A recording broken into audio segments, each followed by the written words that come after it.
como Santiago. Si en vez de jacobeo decimos compostelano, no salimos del ámbito de Santiago y de Cebedeo, pues el nombre completo de la ciudad de Santiago, existente en este lugar en el que nos encontramos ahora, es Santiago de Compostela. Ese año santo al que nos estamos refiriendo se denomina también año santo jubilar o año jubilar. Este vocablo alude directamente al júbilo que se produce como consecuencia de un toque de cuerno, denominado este en hebreo Yobel, con el que comenzaba en el Israel de la Biblia el año jubilar o año de jubileo. Tenía lugar una vez transcurridas 7 semanas de años, es decir, alcanzado el año 50. Con ese toque de cuerno se advertía a la gente del lugar y también a los forasteros de que comenzaba ese año de júbilo. Sí que era un año de gozo, pues los esclavos hebreos conseguían la libertad y los que habían perdido sus tierras por mala administración las recuperaban. Además, las tierras permanecían todo el año en barbecho, de modo que tuvieran acceso a lo que espontáneamente producían, porque el Señor las hacía fructificar. Los residentes y los extranjeros, los que tenían trabajadores a cuenta y los propios trabajadores, y más que nada los pobres, de modo singular, las viudas y los huérfanos. Llegamos a ese segundo punto que se titula en Romanos año sabático y año jubilar en el Antiguo Testamento y en la doctrina de Cristo. Vamos antes de nada con el año sabático, porque es muy importante en Israel, por ser más antiguo, el año jubilar. La fundamentación bíblica, ¿dónde está? Se alude a él en diversos lugares. No voy a citar muchos números porque aparecen por primera vez, digamos así, en el libro del Éxodo. Se trata de un modo más pormenorizado en Levítico 25 y cobra un sentido bastante más humano y social en el libro del Deuteronomio. En ciertas ocasiones se denomina año séptimo en el Éxodo. En otras, año del perdón de la deuda, Deuteronomio 15, o año de la remisión, en Deuteronomio también. Y en algunos casos se menciona como año de descanso para la tierra, así en Levítico 25, 5. Tiempo de vigencia del año sabático como tal y su frecuencia, ese punto 1-2. Aunque algunos de los textos que lo refieren sean tardíos, podemos afirmar, sin embargo, que se tenía noticia de él ya antes del destierro a Babilonia. Eso sucede en el siglo VI antes de Cristo. Y que el mandato se renueva después de volver del exilio. No os olvidéis de eso, no os olvidéis de eso. Así dice un autor bastante reciente. Levítico, me trago los números, y segundo de Crónicas, el segundo libro de las Crónicas, indican con claridad que los israelitas anteriores al exilio, al destierro a Babilonia, ya conocieron esta ley, pero no la observaron suficientemente como individuos y como pueblo. Después del exilio, la ley del año sabático volvió a entrar en vigor, pero no como una ley nueva, sino como algo que ya existía antes. En cuanto a la frecuencia, dado que el sábado hebreo, se celebra cada 7 días, como nuestra semana igual, corresponde al año sabático el tenerse cada 7 años. Razón de ser, el sentido del año sabático, según el libro del Levítico, es semejante al del sábado, en honor del Señor. No nos olvidemos de eso, en honor del Señor. Cierto que lo ofrecido en honor del Señor repercute en beneficio del hombre, porque el propio Dios así lo quiere. Vemos de ese modo que el Señor, siempre preocupado por su pueblo, proveerá a los hombres para satisfacer sus necesidades, de suerte que no le falte a nadie que comer, tanto a los que tengan campos como a los que vivan entre ellos, e incluso a los forasteros que se acerquen a ellos, dice el libro de Levítico. Pues la cosecha del año sexto, del año anterior, valdrá por 3, se dice. Así también, cuando siembren en el año octavo, comerán de lo que sobró el año anterior. O sea que ese año séptimo no pasa así a los ojos de Dios como diciendo, no voy a proveerles de lo necesario.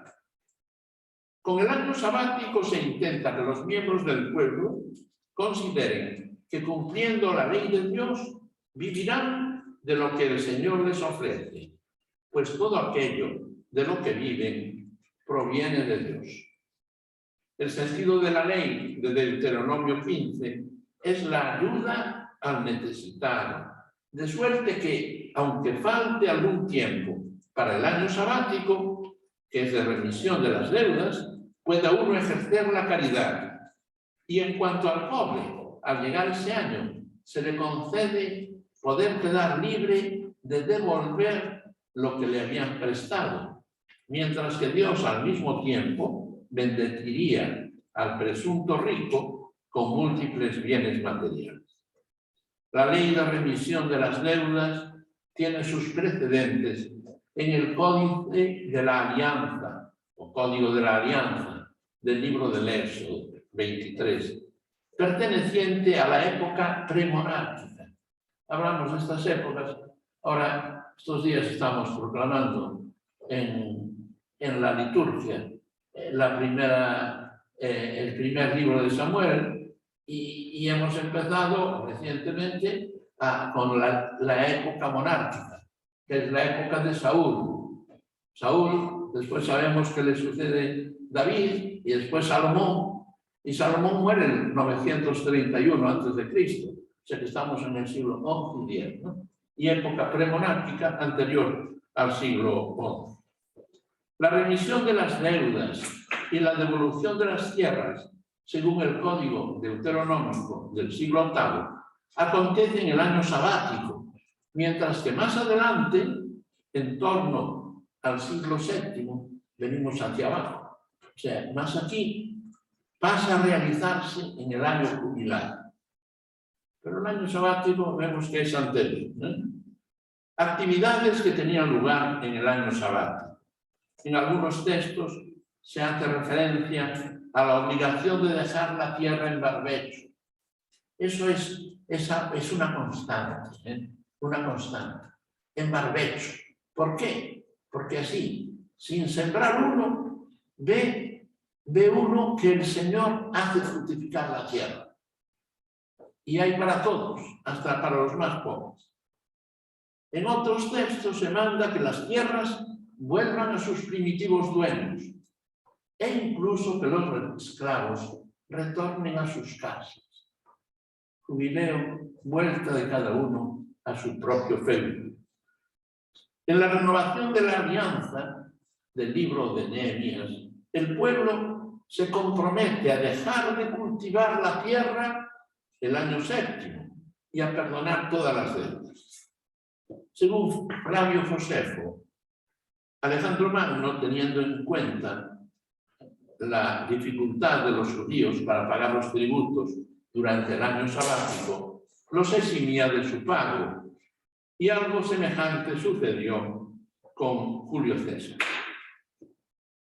Punto 1.5. Puesta en práctica de las disposiciones para el año sabático.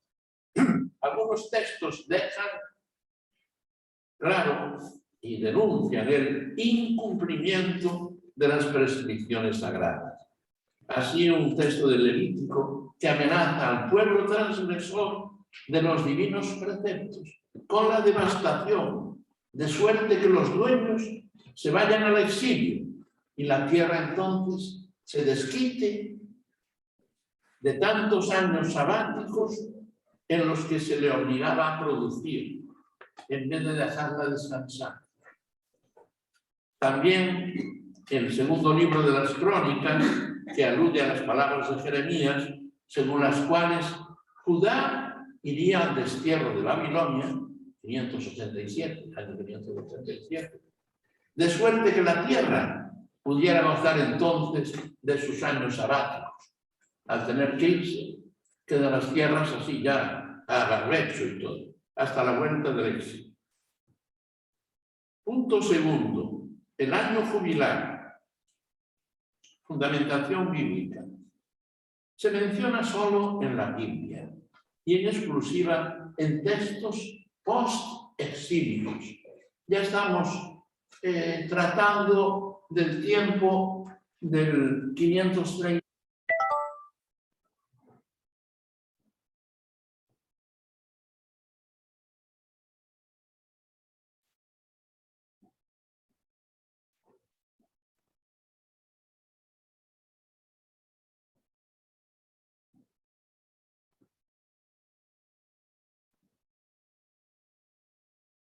Eso doy por ahí, ¿no? Hay que fecharlo de Cristo. Si viene en el 538, vamos bajando y llegamos al 517. Esta legislación será reelaborada y ampliada más tarde, a partir del siglo V a.C., por legisladores de la documentación sacerdotal. O sea, porque era muy religiosa, trataba muchas cosas del culto, y por eso le llaman el códice sacerdotal. En otra línea se presenta la legislación preexílica del año sabático. Año jubilar más tardío, año sabático anterior, en la cual no encajaría la del año jubilar, pues los esclavos lograrían su liberación al cumplirse ya 6 años de servidumbre y no tenían por qué estar esperando ahí al año 50. Su frecuencia. El año jubilar se celebraría al cabo de 7 semanas de años. 7 por 7, 49, y el 50º año sería el año jubilar. La razón de ser, el sentido, es el de remisión de las deudas, como vemos en el libro del Deuteronomio, y liberación de esclavos. Consiste en que la tierra pertenece a Yahvé, pertenece a Dios, que es quien se le entrega al pueblo creyente. Se intenta evitar la acumulación de tierras en manos de unos pocos. De la pertenencia de las tierras a Yahvé se sigue que los hijos de Israel no podrán vender para siempre sus campos. La razón está en que, habiéndole entregado Dios las tierras a la descendencia de Jacob, lo que el pueblo puede vender no son las tierras, sino las cosechas. Actividades del año jubilar y su puesta en práctica. No está del todo claro. Uno de los aspectos que sí cumple tener en cuenta es la prohibición de labrar la tierra en beneficio de los más pobres. El barbecho de la tierra, dice un autor actual, José María Bravo Aragón, el barbecho de la tierra pasa a ser algo más que una simple técnica agrícola para convertirse en un medio de sustento de los más pobres y en la búsqueda de un equilibrio económico entre los distintos miembros de la sociedad. Lo propio del jubileo es, pues, el regreso de cada hombre a su hogar. De ahí que si uno era esclavo de un hermano hebreo, el considerado próximo, hebreo, en el año 7º obtenía la libertad. El amo tampoco debería sentirse triste al dejarle libre, pues a lo largo de 6 años le había servido el doble que un jornalero.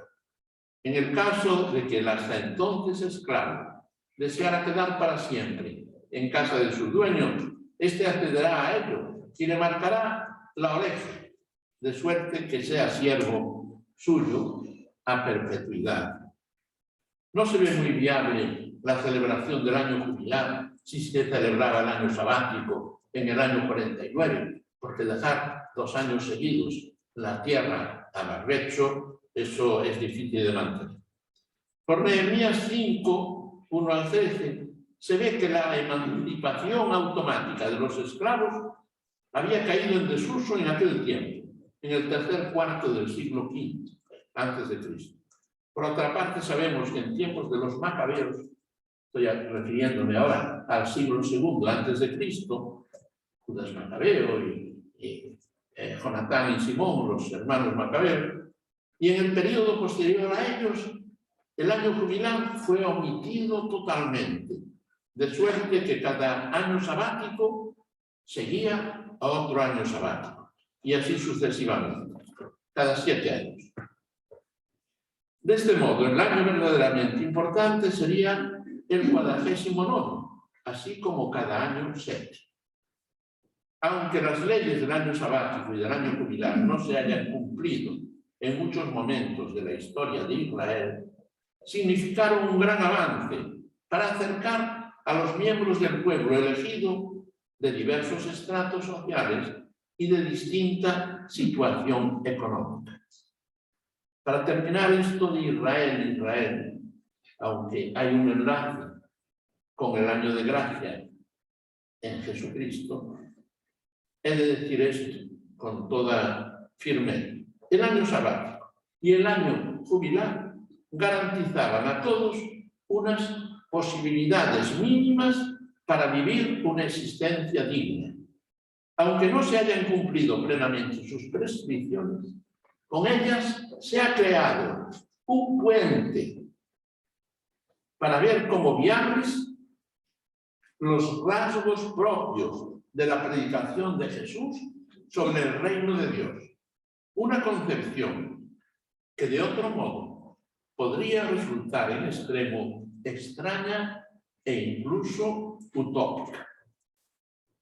Llegamos ahora a los evangelios y a los escritos de San Pablo. El año de gracia en la enseñanza de Cristo, porque al fin y al cabo San Pablo recoge de lo que la tradición le presentaba como transmitido por Jesucristo. En el Evangelio de Marcos, la buena noticia es, según San Marcos, un tiempo de gracia. No olvidemos esto, si queremos entender el jubileo eclesiástico y el jubileo compostelano. Es un tiempo de gracia. El Mesías anuncia la buena nueva de Dios en Galilea y exhorta a la gente a convertirse y a creer en el Evangelio. Así empieza Marcos 1:4 dice esto. Seguidamente se muestra a Jesús liberando a los oprimidos por los malos espíritus, curando enfermos, purificando leprosos, perdonando los pecados a un paralítico. Todavía anteayer proclamábamos ese Evangelio. Estamos ahora con los comienzos de Marcos en la liturgia de cada día laborable, sanando al hombre del brazo seco, este es hoy, calmando la tempestad. La obra de Jesús es siempre positiva en favor del hombre, liberadora, sanadora y comunicadora de vida. En el Evangelio de Mateo, Jesús realiza lo anunciado en Isaías 42, 1 al 4. Este texto de Isaías 42, 1 al 4 es el primero de los 4 cánticos del siervo sufriente, el siervo de Yahvé. Si uno quiere vivir la Semana Santa ya por anticipado, lea esos 4 cánticos del siervo y verá ahí a Jesucristo que se hace siervo por amor, ¿no? En él, en ese siervo, reside el Espíritu, para traer el derecho a las naciones que pondrán en él su esperanza. Su mesianismo va orientado a conseguir la justicia, realidad que tiene en la Biblia el sentido de salvación. Nosotros entendemos la justicia pues en el sentido de respetar lo que es del otro, que el otro respete el derecho que tengo yo también. O sea, eso es justo, ¿no? Pero en la Biblia, cuando se habla de la justicia de Dios, se habla de la salvación que Dios proporciona, porque Dios es, antes que nada, misericordioso y fiel, lento a la cólera y rico en piedad, siempre leal, ¿no?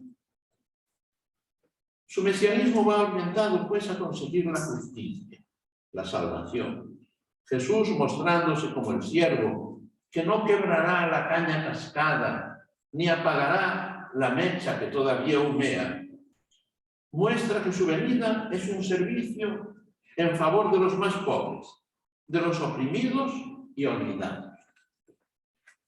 Y en el Evangelio de Lucas, ¿cómo aparece eso? Jesús da cumplimiento, desde luego, a lo anunciado por Isaías.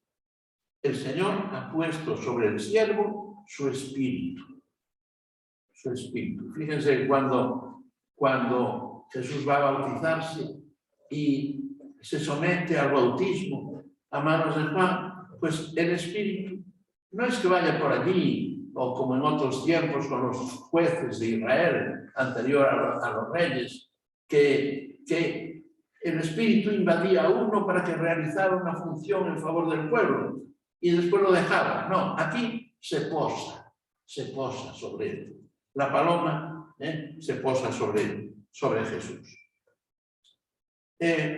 Pone sobre el cielo su espíritu para dar la buena noticia a los pobres, anunciar la liberación a los cautivos y dar la vista a los ciegos, dejar en libertad a los oprimidos y proclamar el año de gracia del Señor. Jubileo, año de gracia. Jubileo, año de gracia. La unción mesiánica se recibe en términos positivos, mirando hacia el bien de los más necesitados.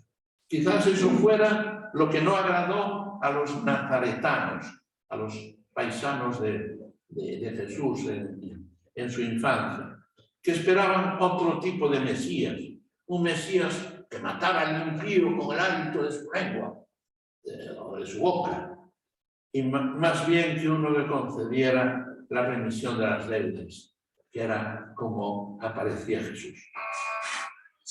En los escritos paulinos, yo iba también a bajar eso, y después me olvidé, un jubileo espiritual. En los escritos paulinos, jubileo espiritual, no lo olvidemos. Judíos y paganos, dice San Pablo al comienzo de su carta a los cristianos de Roma, pecaron todos, judíos y paganos. No, nadie puede presumir. Dios nos encerró a todos en el pecado para tener misericordia de todos. Dios, por su gracia, nos justifica por la redención que nos ofreció en Cristo Jesús, a quien el Padre puso como propiciación por su sangre. Tenían los judíos un sacrificio propiciatorio, que era para volver propicio a Dios. Y estaban los querubines allí, en el arca de la alianza, en el propiciatorio. ¿Por qué? Tratando de volver propicio a Dios en favor de los hombres. Dios nos justifica por la redención que nos ofreció en Cristo Jesús. Por esa propiciación que ha permitido el Padre que hiciera el Hijo por su sangre, por la cual se expian nuestros pecados. Dios muestra así que era justo cuando dejaba sin castigo los pecados cometidos antes, dice Romanos 3, 25. Al comportarse de ese modo, está haciéndonos una gracia, algo así como un jubileo. Claro, enseguida los que nos hemos formado en los años de aquellos de los años 50 y tantos, 60 del siglo pasado, pues los méritos nosotros nos hacemos merecedores, nosotros tenemos derecho, y no tenemos derecho. Todos somos pecadores y todos necesitamos el perdón de Dios, y el Señor nos ofrece así su gracia para acercarnos a Él. Borra el Señor, el Padre, en virtud de la sangre de Cristo, todo lo que habíamos hecho en un tiempo anterior. Este es otro sacrificio que también como el propiciatorio, están incluidos en la Eucaristía, ¿no? Pero el expiatorio, la sangre de Cristo expía los pecados, es como si empapara la tierra de bondad y que no se viera ya el mal del pecado que había. La sangre de Cristo nos expía los pecados. Ya en la actualidad, pasado ese tiempo de la paciencia de Dios, muestra también su justicia, de modo que se vea que Él es justo y que justifica a quien tiene fe en Cristo Jesús. Romanos 3:26. De esta suerte, justifica a judíos y griegos, incircuncisos, mediante la fe en Cristo. Antes se decía, o en Israel se decía, que mediante la ley de Moisés conseguían la justificación. Y bueno, Pablo siempre dice, de eso nada, nadie cumple la ley, hasta lo dice un salmo.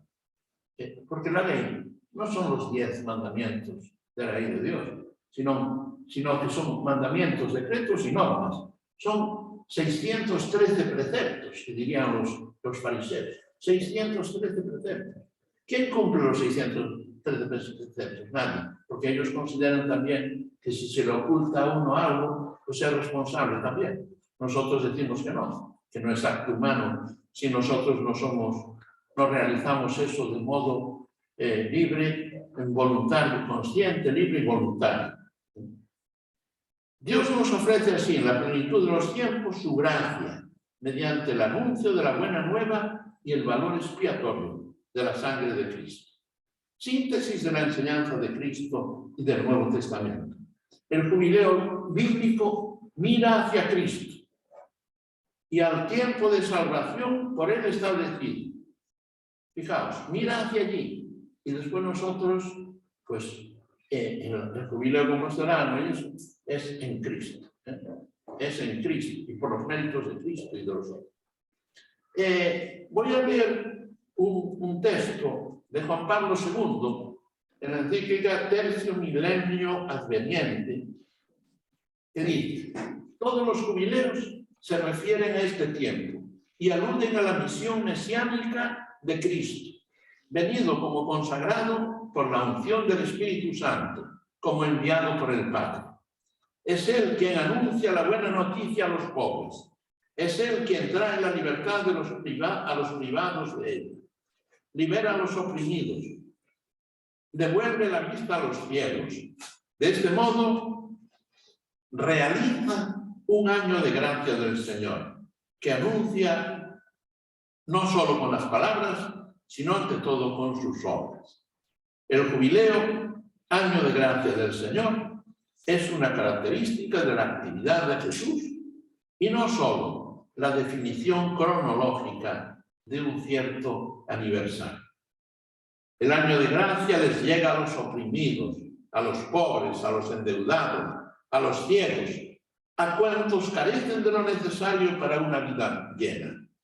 Jesús trae la liberación a esos grupos de personas, más bien que a los nazaretanos, poco sensibles respecto de los oprimidos, muchos de los cuales no eran un ejemplo de honestidad, pero el Señor se pone de su lado y no del de los opresores que no quieren el año de gracia para sus semejantes. He tratado de explicitarme bastante en el jubileo bíblico porque ahí está la razón de ser de los otros jubileos. No es que ahora yo en el jubileo eclesiástico me vaya a detener tanto, ni mucho menos. Es el punto tercero en Números Romanos, el jubileo en la historia de la Iglesia. En este apartado, que podría tratar del jubileo eclesiástico en general, vamos a limitarnos al jubileo conocido como romano. Nada hay en la vida que surja de cero. El jubileo eclesiástico enlaza con el año de jubileo israelita que miraba, como hemos dicho, a la liberación de los esclavos y a la recuperación de las fincas que se habían perdido. en un ambiente en que predominaba la confianza en Dios y la ayuda al necesitado, dejando a las tierras en barbecho. El jubileo romano responde al año de gracia que trajo Cristo, Salvador del hombre, y por ser los cristianos miembros del cuerpo de Cristo, el cuerpo místico de Cristo, dice San Pablo a los Corintios, muy claro, ¿no? La Iglesia ofrece gracias espirituales a cuantos cumplan los requisitos que ella establece, por los méritos de Cristo y de los otros santos. En la Edad Media, a consecuencia de las cruzadas, las indulgencias se habían hecho frecuentes. Estas tenían su fundamento en que el cristiano forma parte, como decíamos, del cuerpo de Cristo, que tiene a Jesús como cabeza. De ahí que de los méritos de Cristo y de todos los santos puedan usufructuar los miembros de la Iglesia. El Papa Inocencio III, que ejerció su pontificado desde finales del siglo XII y prosiguió durante bastantes años, del XIII, se reservó la facultad de conceder la indulgencia plenaria. Plenaria, pues eso.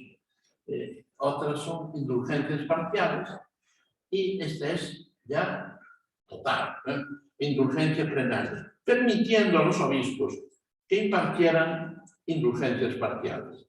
En cualquier caso, para ganar indulgencias, siempre ha exigido la Iglesia a quien vaya a usufructuarlas el hallarse en estado de gracia, o sea, no estar en pecado mortal, y el abundar además en obras buenas, como pueden ser las limosnas, el ayuno y las oraciones. Con profundos argumentos se demostró que el perdón de castigos temporales otorgados por las indulgencias también tienen valor ante el tribunal divino y puede aplicarse por los difuntos.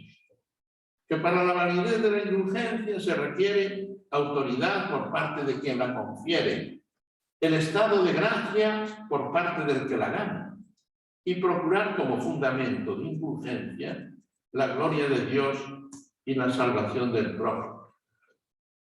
Decíamos antes, las obras buenas realizadas por quienes están en pecado mortal no son satisfactorias ni no sé si impetratorias, sino solamente impetratorias por las cuales todavía uno puede recibir algo del Señor, como diciendo, el que es generoso, pues es.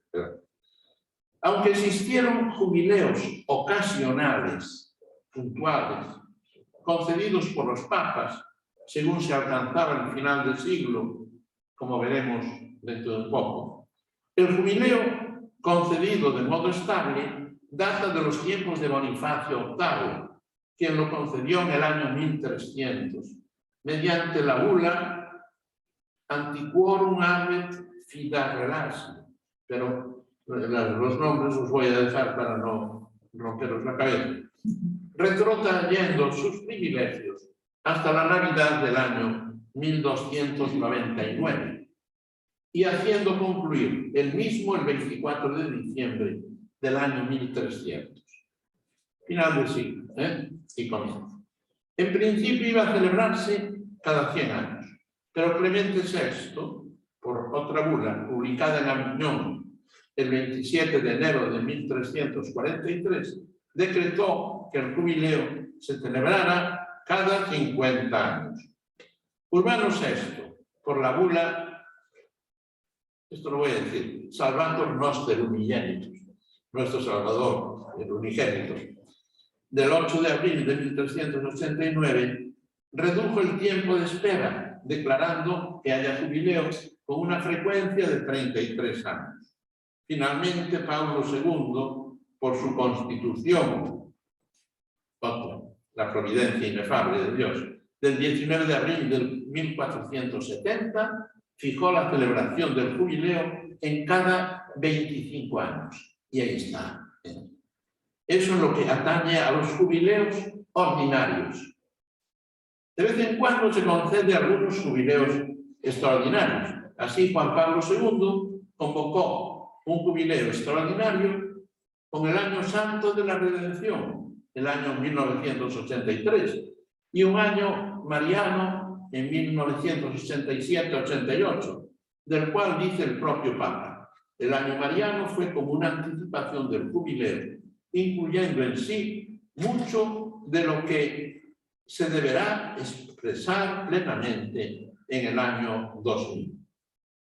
Llegamos ahora al jubileo compostelano. Vale la pena dar un soplo de agua, ¿no?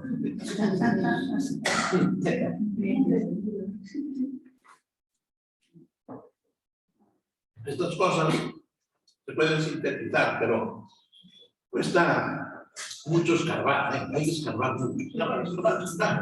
Y ver en qué nivel está al escarbar. Los arqueólogos no van solo a recoger lo que allí hay, sino esto que había allí estaba en este nivel, y esto estaba en este otro nivel, y esto en este otro nivel. Y a lo mejor había miles, por lo menos cientos de años entre un nivel y otro. El jubileo compostelano. En primer lugar, tenemos ahí el punto que dice concesión, ¿no? Se debe a los papas Calixto II y Alejandro III, que concedieron tal privilegio a la Iglesia compostelana en el siglo II.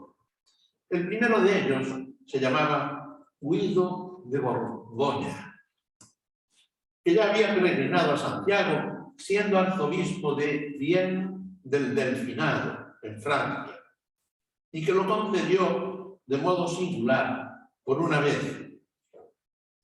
Alejandro III elevó al definitivo lo que Calixto había concedido para una ocasión. El jubileo de Calixto no significa una concesión inimaginable respecto de los jubileos romanos que los papas prodigaron con motivo del cambio de siglo. Algunos italianos me dicen a mí: ¿cómo vais a tener vosotros en el siglo XII? Digo, mira, nosotros lo teníamos de vecino, y además él tenía un hermano que era Raimundo de Borgoña, que lo encontréis allí sepultado en la capilla de las reliquias de la catedral, que era conde de Galicia. Entonces, ¿cuántas veces habrá venido? Bueno, pues comemos juntos. Pues así, o sea que, claro, bueno. Pero bueno, además, los papas prodigaron, con motivo del cambio de siglo, como decíamos antes, jubileos así ocasionales. Así, en el año 1000, quizás haya concedido uno Silvestre II, y haya hecho algo semejante Pascual II 100 años más tarde, en el 1100. Es probable que Inocencio III haya aprobado dos más, uno de ellos en el año 1200 y otro en el 1208. Esto ya se sale de lo normal de ese fin de siglo. Después de aquellos precedentes y antes de los jubileos de Inocencio III, no es de extrañar el que Calixto II lo haya concedido en el año 1122, porque siendo arzobispo de Vienne del Delfinado, tenía una gran familiaridad con la archidiócesis compostelana. Esto último es fácilmente explicable, como os decía, porque su hermano, don Raimundo de Borgoña, era conde de Galicia, lo que prodigaba sus encuentros en tierras gallegas.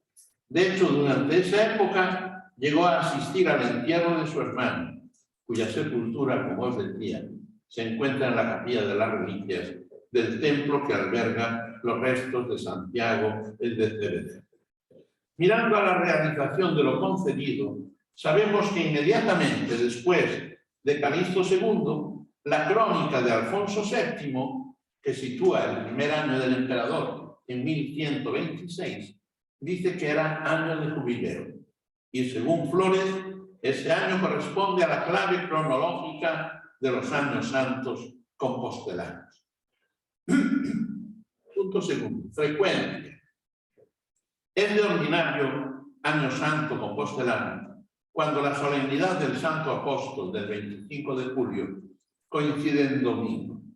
Lo establece Alejandro III en la bula Regis Aeterni, datada en 1179 y conservada en la Catedral Compostelana.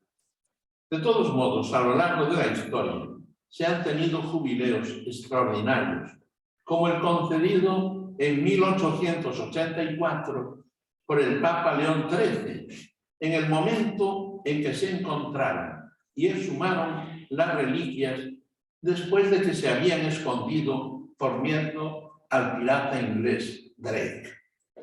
Medio siglo más tarde, el Papa Pío XII concedió otro en el año 1938, a modo de prórroga del Año Santo 1937, para que pudieran ganar el jubileo aquellos a quienes les había sido imposible lograrlo merced al estado de guerra. Asimismo, el año 2022 entra dentro de esos años santos jacobeos extraordinarios, y lo es por concesión pontificia, de suerte que una vez finalizado el año santo de 2021 se pudo continuar con el 2022 como año jubilar. Punto tercero. El jubileo del año santo compostelano en los tiempos modernos viene celebrándose regularmente desde la Edad Media hasta nuestros tiempos, de acuerdo con esa bula a la que nos hemos referido del Papa Alejandro III, el cual refiere y hace perpetua una concesión anterior de Calixto II, Papa, como hemos señalado antes, intensamente vinculado a Compostela y alentador de sus peregrinaciones. Esa concesión fue pronto confirmada por los papas Eugenio III y Anastasio IV. A lo largo de la historia no era fácil mantener el jubileo compostelano cuando coincidía con el jubileo romano, ya que de ordinario se suspendían las indulgencias locales con el fin de que los cristianos acudiesen a Roma.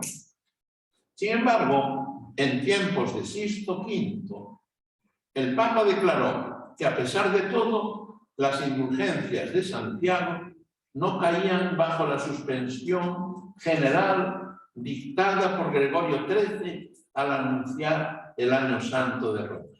Así, en el año 1700, en tiempos de Inocencio XII, cuando coincidían los dos jubileos, el Papa exceptuó de la suspensión general a Santiago, atendiendo a la condición especial de la Iglesia compostelana. Otro tanto hizo en su momento Benedicto XIII. En 1884, en la bula Deus Omnipotens, el Papa León XIII, después de conceder que el amplísimo privilegio dado por nuestro predecesor Alejandro III de ganar jubileo plenario los años que la fiesta de Santiago del 25 de julio cayera en domingo, estableció lo que sigue. Es también nuestra voluntad que estas letras y cuanto en ellas se contiene en ningún tiempo sean tachadas o impugnadas por vicio de subversión o de objeción, de nulidad o de invalidez, de defecto de intención nuestra o cualquier otro, sino que siempre y perpetuamente sean válidas y eficaces y obtengan plenamente todos sus efectos. Punto cuarto. Los últimos años santos. Hemos ido viniendo hacia aquí y me voy a detener un poco, citar, en los del siglo XX. Dice una vez, ¿cuándo sería año santo? Este sería, no sería. Los del siglo XX. Como los anteriores, desde avanzado el siglo IX, tienen lugar con el ritmo de 6, 5, 6, 11 años. Yo tengo que decir, desde avanzado el siglo XII. No, el siglo XII. 6, 5, 6, 11. En razón de los años bisiestos, ¿no? Está uno, el año anterior cae en sábado y después viene el siguiente y cae el lunes. ¿Por qué? Porque es un año bisiesto, claro. Entonces, 6, 5, 6, 11. De aquí que en el siglo XX hayan sido años santos los años 1909, 6 años más, 15. Después 5, 20. Después otra vez 6. Después 11, 37. Después 43, 48, 54, 65, 71, 76. Ya después 82, 6 años más tarde, y del 82 hasta el 93 pasan 11, y después 6 hasta el 99, 1999. Como decíamos hace un poco, la creación del Xacobeo para promover la llegada a Santiago de peregrinos de muchas naciones ha dado sus frutos. Así, mientras que antes, en algunos años, como en 1970, habían llegado a Santiago un total de 68 peregrinos, 68 a lo largo de todo el año, y en 1992 acudieron 10.000, en el año Santo Xacobeo de 1993, cuando se hizo toda aquella propaganda del Xacobeo tal, se pasó a recibir casi 100.000 peregrinos.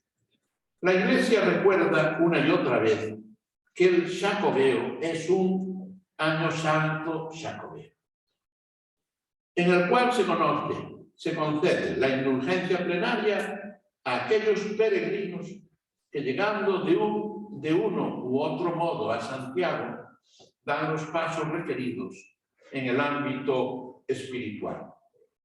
De todos modos, la abundancia de gentes de tantos lugares lleva consigo el número de personas que se pongan en camino por motivaciones religiosas sea proporcionalmente bastante menor que el de otros tiempos. Cierto que incluso así, además de quienes inician el camino por motivos espirituales, es bastante considerable el número de personas que, habiendo salido de casa como simples turistas, llegan al final de él a ser verdaderos peregrinos. En una de las revistas que se publican aquí, don Segundo Pérez López hacía referencia a eso, que algunos, hay tantos que salen como turistas y llegan después de la reflexión que pudieran hacer por el camino y la escucha de la llamada del Señor a la conversión, llegan como verdaderos peregrinos. Punto 4.2. Los del siglo XXI anteriores al jubileo de 2021-22. Podemos afirmar, mirando al aumento del número de quienes caminan hacia Santiago, que en el año 2019, a pesar de no ser año santo, de los 193 países con que cuenta la ONU, llegaron a la ciudad del apóstol peregrinos de 179 naciones. O sea, 193 son los países que señala con los cuales cuenta la ONU, ¿no? Y de los 193, 179. O sea, solo 14 quedaron fuera de su presencia. Si en el año santo de 1999 se había superado el número de 150.000 peregrinos, en el año santo del 2004, que ya pertenece a nuestro siglo, serán 179.891 los que lleguen, muchos más que en los años santos anteriores y que en los años precedentes al del jubileo. En el año santo de 2010, 6 años más tarde, el anterior al jubileo de 2021-22, llegaron a Santiago 272.000 417 peregrinos. Este número crecerá en el año 2016 y sucesivos, aunque no sean años de jubileo. Si ahora pesa menos por razón de una cierta secularización, menos consideración de la cuestión religiosa, pues esto lleva consigo el que no es que vengan en los años santos y los otros años no. Hoy ha sido lo de la peregrinación lo que ha marcado más y por eso hace que cada año viniera más gente no teniendo el COVID este que tenemos hoy. En el 2016, pues, recibirán el testimonio de la Compostela 277.854 personas. En 2017, algo más de 300.000. En 2018, 327.000 y pico. Y en 2019, 347.578. Ya desde 2016 a unos años que no fueran de jubileo, superarían en número a los años santos anteriores al 2021. Y vamos, el 2021 también, porque esperábamos otra cosa, pero bueno, hubo, pero ya veremos después. El año jubilar 2021-22 ha comenzado en la tarde del 31 de diciembre de 2020, cuando el arzobispo de Santiago, Monseñor Julián Barrio, abrió la Puerta Santa. Ya mucho antes de ese momento, las autoridades del mundo civil estaban preocupadas, como las religiosas, de la prolongación del Año Santo. Ello se debía a que las perspectivas con motivo del COVID-19 eran bastante desfavorables para la peregrinación a Santiago. Por eso mismo, y teniendo en cuenta otros precedentes en los que la Santa Sede había concedido algún año santo extraordinario, sobre todo prolongando el anterior, el arzobispo de Santiago solicitó del Papa Francisco esa ampliación. El Papa asintió con creces a lo que se le pedía mediante un escrito de la Penitenciaría Apostólica proclamado por el nuncio de su santidad, Monseñor Bernardito Auza, en la Eucaristía que siguió a la apertura de la Puerta Santa de ese año, ¿no? Y de ese día. La ampliación abarca todo el año 2022, con lo cual se hacía público que habría año santo a lo largo de 2 años. Cierto que en lo que respecta a los meses de enero y febrero de 2021, la afluencia de peregrinos a los actos litúrgicos celebrados en la catedral ha sido imperceptible. El número creció un poco en el mes de marzo, sobre todo según se aproximaba la Semana Santa, superando con creces el número en el mes de abril hasta alcanzar los 600 peregrinos, el número de los que llegaron a Compostela. Cierto que su procedencia era en su mayoría de Galicia. A lo largo del mes de mayo, en la primera quincena, hubo una media de 30 peregrinos diarios, aunque esa media iba subiendo, y llegó a alcanzar el número de 300 en los primeros días de julio. En el mes de julio, y sobre todo en el de agosto, la afluencia de peregrinos aumentó considerablemente, hasta alcanzar la cota de 43.000 en solo ese mes, el de agosto. 43.000. De ahí que en el mes de septiembre llegara a Santiago el peregrino número 100.000. Según avanzaba el mes de noviembre, descendía de modo notorio el número de los que participaban en la liturgia de la catedral, aunque al final del año se pudieron contabilizar cerca de 180.000 peregrinos, de los que hicieron el camino a pie, más de 100 kilómetros, o bien más de 200 en bicicleta o a caballo. Por otra parte, no podemos olvidar que hay muchas personas que acuden a la catedral con espíritu peregrinante, aunque no hicieron el camino de modo tradicional, sino más bien utilizando otros medios que nuestra sociedad pone a su alcance. Punto quinto y último. Los privilegios del jubileo compostelano. Según testimonia el Papa León XIII en la citada, repetidamente citada, Bula Deus Omnipotens, Dios Todopoderoso, se concretan en indulgencia plenaria y remisión de todos los pecados, aplicable también por vía de sufragio a las almas del purgatorio, a todos los cristianos de ambos sexos verdaderamente arrepentidos, que confesando y comulgando en el día fijado por los ordinarios del lugar, esto a lo mejor tengo que hacer así una puntualización. Cuando me refiero a los ordinarios del lugar, no quiero decir que me refiera a la persona más ordinaria de los que viven allí, sino que los ordinarios del lugar son los obispos que tienen la potestad ordinaria y el ejercicio del pastoreo ordinario.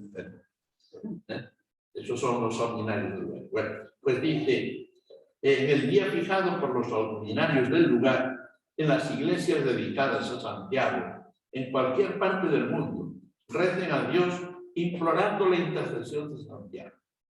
Siempre han tenido resonancia las indulgencias que se obtenían en Santiago, sobre todo en lo que respecta a los años santos. Si bien se concede además indulgencia plenaria a quien visite la catedral, un año cualquiera, en los días 25 de julio, 30 de diciembre, día de la traslación, o en el aniversario de la dedicación del 3 de abril. En las asignaciones más generosas a otras iglesias, nos referimos a otras iglesias locales, a otras comunidades cristianas, se les conceden las indulgencias que tenían Tierra Santa y Santiago. Las gracias del jubileo pueden concretarse en las siguientes. Primero, indulgencia plenísima, aplicable a los difuntos cualquier día del año y una vez cada día, si se repiten las condiciones. Visita a la iglesia de Santiago con oración, habiéndose confesado en los 15 días anteriores o haciéndolo en los 15 posteriores. Segundo, facultad de elegir confesor que pueda absolver una vez de todos los pecados reservados. Hay algunos que están reservados, pongamos a lo mismo, el aborto, por ejemplo, ¿no? Y bueno, absorber una vez de todos los casos reservados aún a la Santa Sede, excepto los reservados al Papa, especialísimo modo, como el sacerdote que revela el secreto de confesión.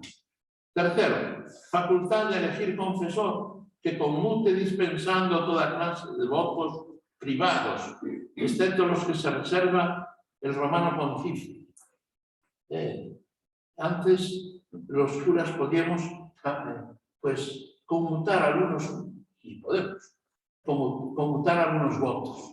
Una persona que se está muriendo allí dice, pues yo voy de rodillas hasta tal sitio y tal. Y después piensa y dice, hombre, es una barbaridad que hice en un momento de desesperación. Y dice el cura, bueno, pues mira, en vez de eso vas a ir durante un mes todos los días a misa. Bueno, supongamos. En 1975, la Santa Sede se pronuncia otra vez respecto de esto, y termino. Concedió in perpetuum que en los años jubilares los fieles puedan ganar una indulgencia plenaria cada día si participan devotamente en la Iglesia Catedral Compostelana en alguna celebración litúrgica, especialmente si se trata del santo sacrificio de la misa o si intervienen en algún ejercicio piadoso, destacando como fórmulas de plegaria el Padre Nuestro y el símbolo de la fe. Todo es hijo de su tiempo. En el año 1975. Si fuera ahora, pues podría decir, o que recen laudes o vísperas en el templo compostelano, ¿no? Pero en síntesis, de cara a lo que interesa así de modo claro a todos. Visita a la catedral y participación allí en un acto litúrgico. El rosario no es acto litúrgico. Quiero decir, acto litúrgico es la oración oficial de la Iglesia. Es una devoción muy buena, pero en un acto litúrgico, preferentemente la Eucaristía, que es centro y culmen de la vida cristiana, así lo declaró el Concilio Vaticano II. Rezar por las intenciones del Papa y haberse confesado y comulgado entre los 15 días anteriores a la visita y los 15 posteriores. Muchas gracias. Muy bien.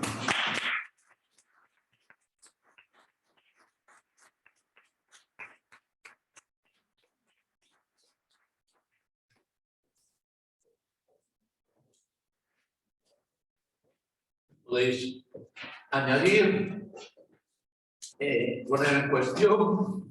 Don José, yo le quiero preguntar que con frecuencia aquí muchos peregrinos piden que en la Compostela se les haga constar el nombre de otra persona, como que han hecho el camino en nombre de esa persona. Y para no degradar eso a un simple homenaje, digamos, pues a la persona, y cómo les explicaría o cómo les podríamos explicar lo que realmente significa hacer constar en la Compostela el nombre de un difunto y el valor que tiene ofrecer esa peregrinación a Dios por esa persona. Bueno, el venir a pie es siempre un esfuerzo, ¿no? Y el hacerlo por motivos de devoción, contando con que es algo que le quieren ofrecer a Dios, eso sin duda será visto con muy buenos ojos por Dios nuestro Señor. Pues si nosotros, si somos malos, lo veríamos con buenos ojos, cuanto más Él, viendo una actitud buena por parte de estas personas que realizan el camino. Cierto que en la Compostela no se puede poner todo. Claro, ya digo, si yo hago un índice puedo poner los titulares, pero no se puede poner todo lo que yo puedo escribir, lo que puedo escribir en los folios, en los folios cuando estoy tratando de llegar a concreciones. Yo claro, ahí habría que ver espacio y todo, ¿no? Si se deja un hueco y se quiere poner el esfuerzo del camino ofrecido como ofrenda, o sea, presentado como ofrenda a Dios por la salvación eterna de esta persona, pues puede poner por la vida eterna, por el gozo eterno de esta persona. Eso se podría poner si se deja un hueco en la Compostela, ¿no? Ahora, por supuesto, a él sí se le puede decir claramente que Dios valora todos los esfuerzos que nosotros hagamos y claro, basta con que nosotros estemos un poco a la escucha de lo que el Señor nos quiere decir, ¿no?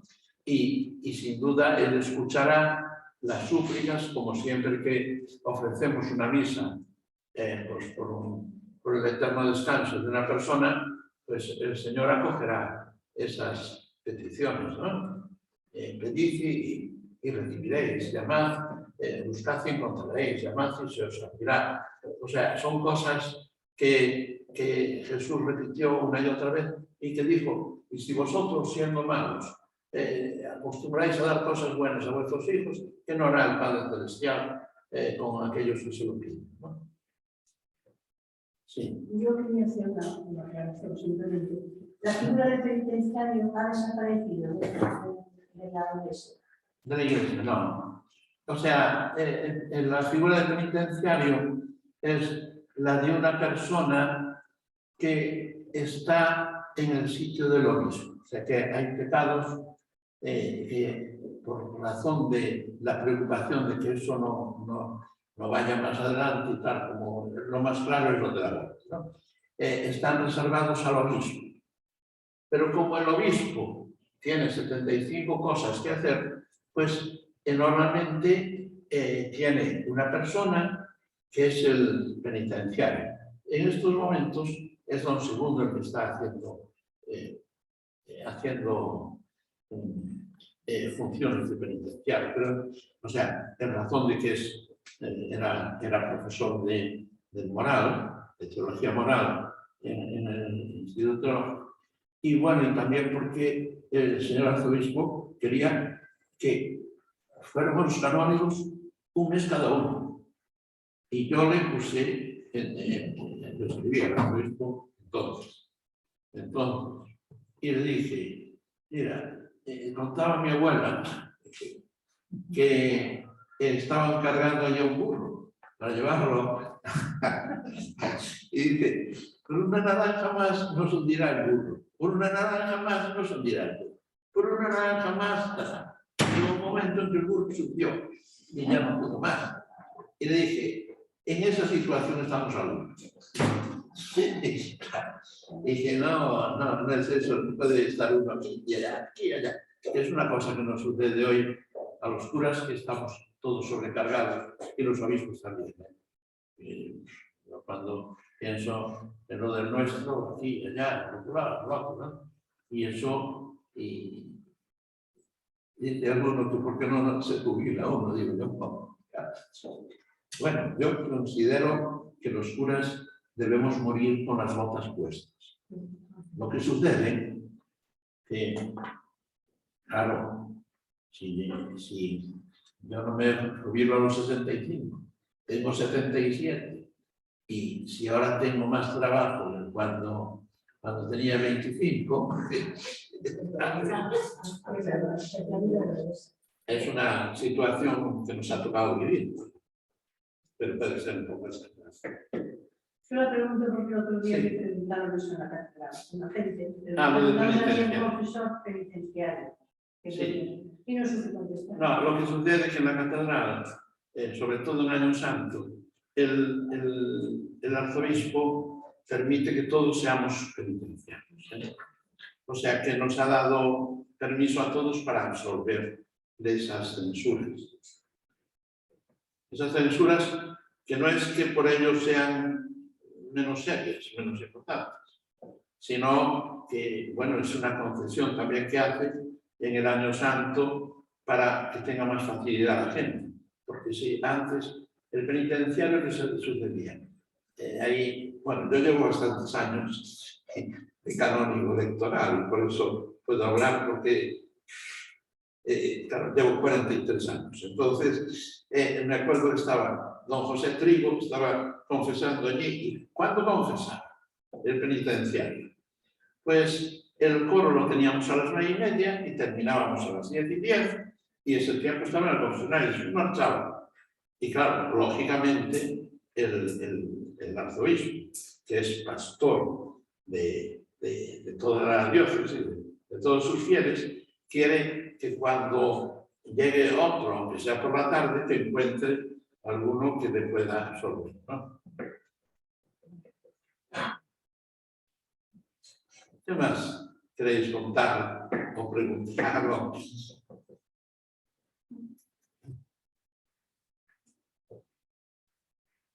Si no, contad de vuestras cosas, de lo que estáis haciendo aquí.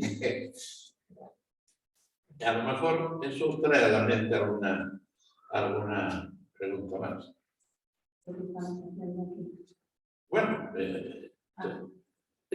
o sea, sois personas que realizan un trabajo aquí y otras que se han añadido, o estáis todas realizando un trabajo aquí. No, algunas os habéis añadido. Y los otros tenéis que acoger a los peregrinos, ¿no es eso? es lo que tenemos que hacer con todo el corazón y con toda el alma. Ahora de los peregrinos, como hacíamos antes, no se puede hacer. Como hacíais antes, ¿cómo es eso? Presencialmente, claro. Por la pandemia. Por la pandemia. Claro, por la pandemia no podemos. Sí, eso nos pasa en muchos ámbitos. Nosotros suspendimos todas las comidas que había. Y no es que fueran como comilonas y tal, ¿no? Pero, por ejemplo, todavía hoy me han convocado a mí para una reunión del Consejo Presbiterio en febrero. Dada la actual situación del tipo sanitario, pues no se hace la comida que solíamos hacer los otros años, ¿no? Y cuando, no sé, el Cabildo siempre tenía una comida por Navidad, tampoco la tuvimos, que no, y yo incluso tenía que ir a dar un retiro a Carballo y le dije al arcipreste, dije, oye, mira que si tenemos el retiro y uno de nosotros da positivo, toda la zona de Carballo se queda sin asesores religiosos. Y eso no, vale la pena no tener el retiro. Claro, es que no se puede. Luego la otra pregunta. Ahora me dice una persona, Nani, por ejemplo. Pero puede hacerla igual. Sí. El sufragio de los difuntos en el año santo. De acuerdo que o sea, en el jubileo, o sea, podemos pedir por los difuntos, exactamente. Pero no, o sea, no, vamos a ver, ¿cómo lo digo? Como me decía esta persona, no están presentes. Está la iglesia triunfante, está y la iglesia purgante y la iglesia militante, Claro. están unidas en Cristo Jesús, que vivió y murió y resucitó y está presente a toda la iglesia, ¿no? En ese sentido, estamos todos relacionados, ¿eh? Pues bien. Claro. O sea, estamos, es la iglesia que va caminando hasta llegar a la explosión final, digamos, en el sentido de la palabra, estoy pensando en el pórtico de la gloria, ¿no? Donde aparece Jesús Todopoderoso allí, mostrando las llagas y todo, mostrando signos de su andadura por la tierra y al mismo tiempo lleno de poder en la gloria. Y nosotros, de momento, como diría San Juan, que aquí no lo hemos sacado, que no es un evangelista que vaya marcando los pasos, diversos pasos de la vida de Jesús, sino que más bien se fija en la Santa Cena y en 4 motivos, como el buen pastor y cosas por el estilo. Pues San Juan nos dice que ya tenemos la vida eterna, en el sentido que cuando hemos recibido el bautismo, nos hemos insertado en Cristo y tenemos la vida eterna, pero no la tenemos en plenitud hasta que lleguemos allá y entonces se nos conceda la plenitud. Pero de momento es como la semilla que se va echando en tierra y es pequeña y después en cambio va saliendo el tallo y tal, y después salen los frutos y bueno, todo eso es un procedimiento sucesivo, ¿no?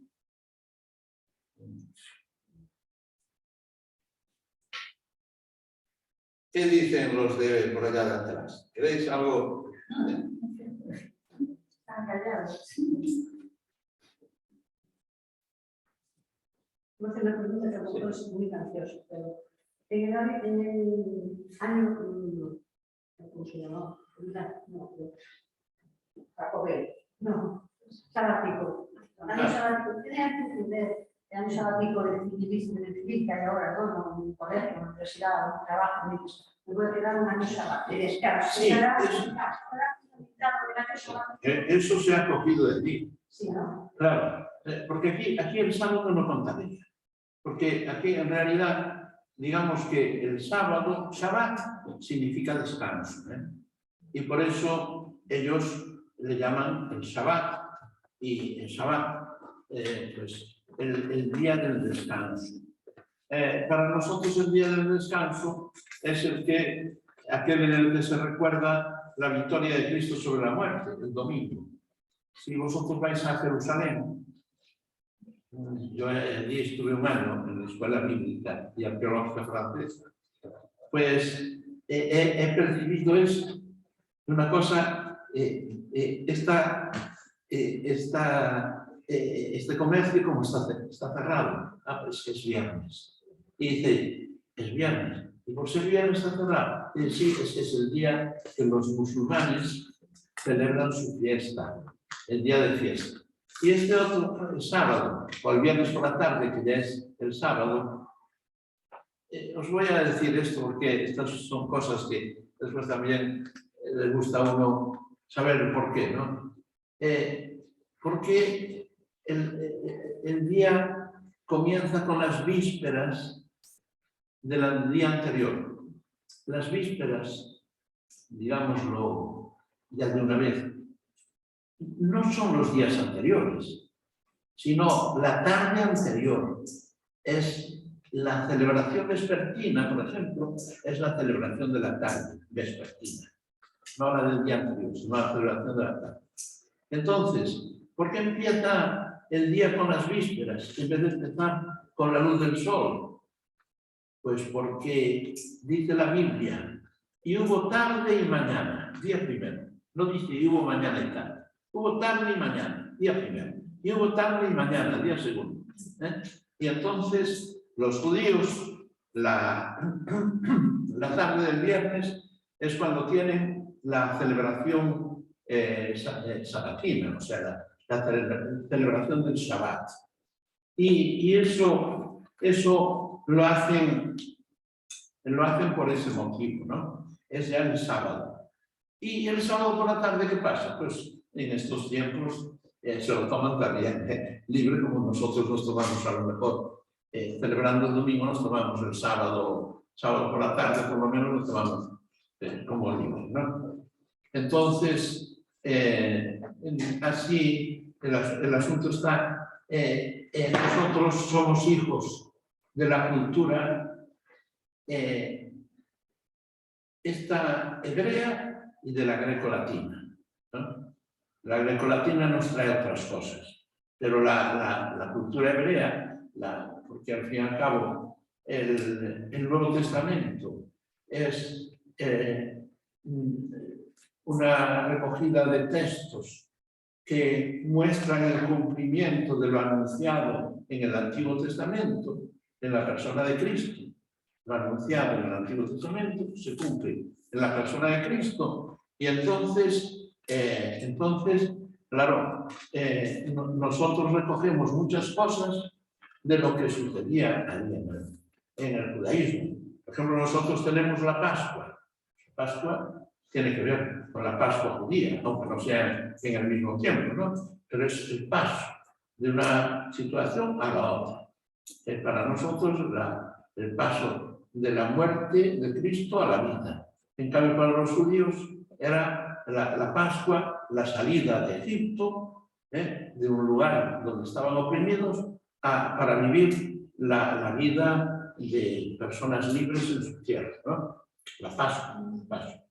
Y otras cosas que hemos recogido de ahí, porque nosotros, tenemos la Pentecostés, por ejemplo, que significa 50. Ellos se llamaban la fiesta de la semana, pero 7 por 7, 49, y el 50º día era el día de la fiesta de las semanas, que después, con la entrada del mundo griego ahí, que después dominaron los griegos, allá, pues, el 333, por allá, ¿no? Empezó en Macedonio Alejandro Magno, y los griegos fueron marcando, después sucediendo a los persas. Y antes de los persas fueron los babilonios. Y así, como hoy están los estadounidenses y los rusos, y los chinos van a estar pronto. Así, somos todos hijos de una civilización anterior, que nos ha ido dejando sus restos ahí. Han dejado los restos. Muy bien. Bueno, pues yo tampoco quiero teneros ahí sin que digáis, bueno, vamos a dar una vuelta ahora.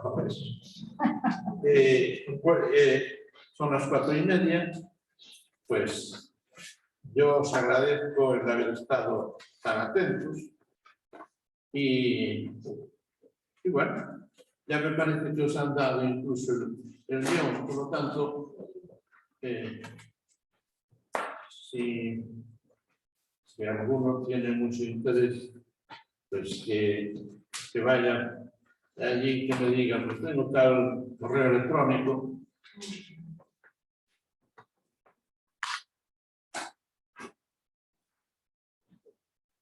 Bueno, pues demos gracias a Dios y a vos. Muy interesante. A mí todo esto de la